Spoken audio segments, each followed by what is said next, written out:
دوسروں پر رحم کھانے والے اللہ کی رحمت کے مستحق ہیں۔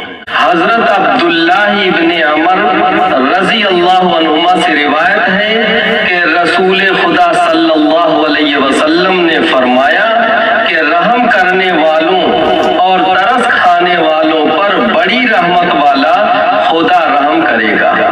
زمین پر بسنے رہنے والی اللہ کی مخلوق پر تم رحم کرو تو آسمان والا تم پر رحم کرے گا۔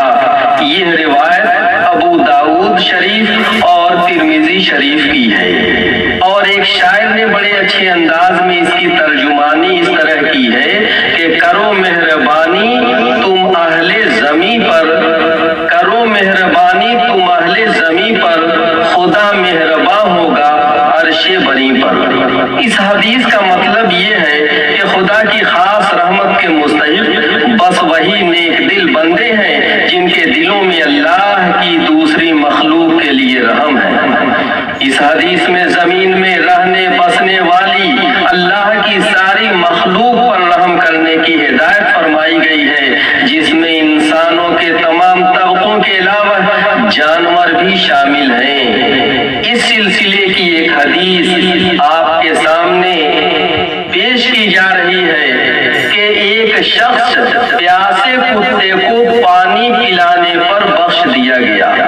حدیث میں آتا ہے، حضرت ابو ہریرہ رضی اللہ عنہ سے روایت ہے کہ رسول اللہ صلی اللہ علیہ وسلم نے فرمایا کہ اس درمیان میں ایک آدمی راستہ چلا جا رہا تھا، اسے سخت پیاس لگی، چلتے چلتے اسے ایک کنواں ملا، وہ اس کے اندر اترا اور پانی پی کر باہر نکل آیا۔ کنویں کے اندر سے نکل کر اس نے دیکھا کہ ایک کتا ہے جس کی زبان باہر نکلی ہوئی ہے اور پیاس کی شدت سے وہ کیچڑ کھا رہا ہے۔ اس آدمی نے دل میں کہا کہ اس کتے کو بھی پیاس کی ایسی ہی تکلیف ہے جیسے کہ مجھے تھی۔ وہ اس کتے پر رحم کھا کر پھر اس کنویں میں اترا اور اپنے چمڑے کے موزے میں پانی بھر کر اس نے اس کو اپنے منہ سے تھاما اور کنویں سے باہر نکل آیا، اور اس کتے کو وہ پانی اس نے پلا دیا۔ اللہ رب العزت نے اس کی رحم دلی اور اس کی محنت کی قدر فرمائی اور اسی عمل پر اس کی بخشش کا فیصلہ فرما دیا۔ بعض صحابہ کرام نے حضور اکرم صلی اللہ علیہ وسلم سے یہ واقعہ سن کر دریافت کیا کہ یا رسول اللہ صلی اللہ علیہ وسلم، کیا جانوروں کی تکلیف دور کرنے میں بھی ہمارے لیے اجر و ثواب ہے؟ تو آپ صلی اللہ علیہ وسلم نے فرمایا، ہاں، ہر زندہ اور تر جگر رکھنے والے جانور کی تکلیف دور کرنے میں ثواب ہے۔ یہ بخاری اور مسلم شریف کی روایت ہے۔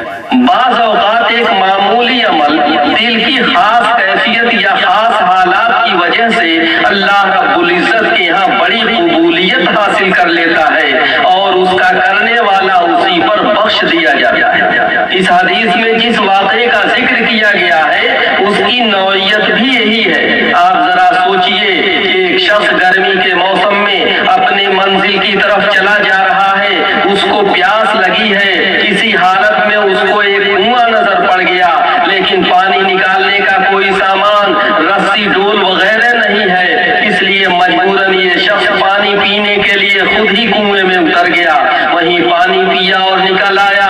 اب اس کی نظر ایک کتے پر پڑی جو پیاس کی شدت سے کیچڑ چاٹ رہا تھا۔ اس کو اس کی حالت پر ترس آیا اور دل میں داعیہ پیدا ہوا کہ اس کو بھی پانی پلاؤں۔ اس وقت ایک طرف اس کی اپنی حالت کا تقاضا یہ ہوگا کہ اپنا راستہ لوں اور منزل پر جلدی پہنچ کے آرام کروں، اور دوسری طرف اس کے جذبہ رحم کا داعیہ یہ ہوگا کہ خواہ میرا راستہ چاہے کتنا ہی مشکل ہو اور خواہ کنویں سے پانی نکالنے میں مجھے کیسی ہی محنت مشقت کرنی پڑے، لیکن میں اللہ کی اس مخلوق کو پیاس کی تکلیف سے نجات دوں۔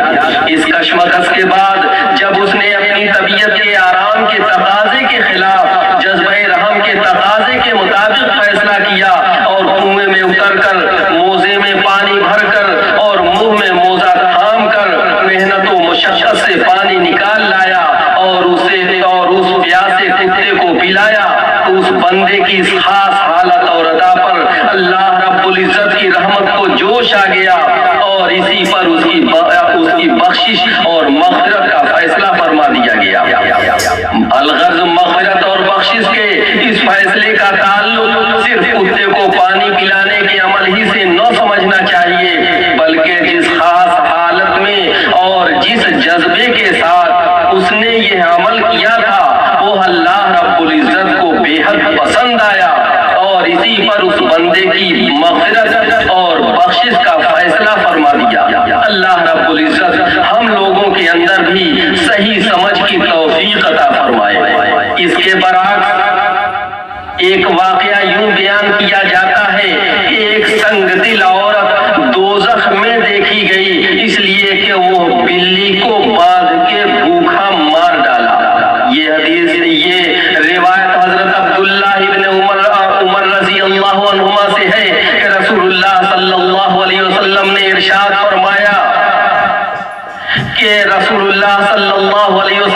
ارشاد فرمایا کہ ایک بے درد اور بے رحم عورت اس لیے جہنم میں گرائی گئی کہ اس نے ایک بلی کو باندھ کے بھوکا مار ڈالا، نہ تو اسے خود ہی کچھ کھانے کو دیا اور نہ اسے چھوڑا کہ وہ زمین کے کیڑے مکوڑوں سے اپنی غذا حاصل کر لیتے۔ یہ روایت بھی بخاری اور مسلم شریف کی ہے۔ حضرت جابر کی ایک روایت جو صحیح مسلم میں مروی ہے، معلوم ہوتا ہے کہ یہ بے درد اور بے رحم عورت بنی اسرائیل میں سے تھی اور آن حضرت صلی اللہ علیہ وسلم نے شب معراج میں یا خواب یا بیداری کے کسی اور مکاشفے میں اس عورت کو دوزخ میں بچشم خود مبتلائے عذاب دیکھا۔ بہرحال اس حدیث سے معلوم ہوا کہ جانوروں کے ساتھ بھی بے دردی اور بے رحمی کا معاملہ اللہ رب العزت کو سخت ناراض کرنے والا اور جہنم میں لے جانے والا عمل ہے۔ اللہ رب العزت ہم سب لوگوں کی پوری طرح سے حفاظت فرمائے۔ اسی طرح حدیث میں پالے ہوئے جانوروں کے چارے پانی کی خبر گیری کا حکم اور انہیں تکلیف دینے کی ممانعت فرمائی گئی ہے۔ حضرت عبداللہ ابن جعفر رضی اللہ عنہ سے روایت ہے کہ ایک دفعہ رسول خدا صلی اللہ علیہ وسلم ایک انصاری صحابی کے باغ میں تشریف لے گئے۔ وہاں ایک اونٹ تھا۔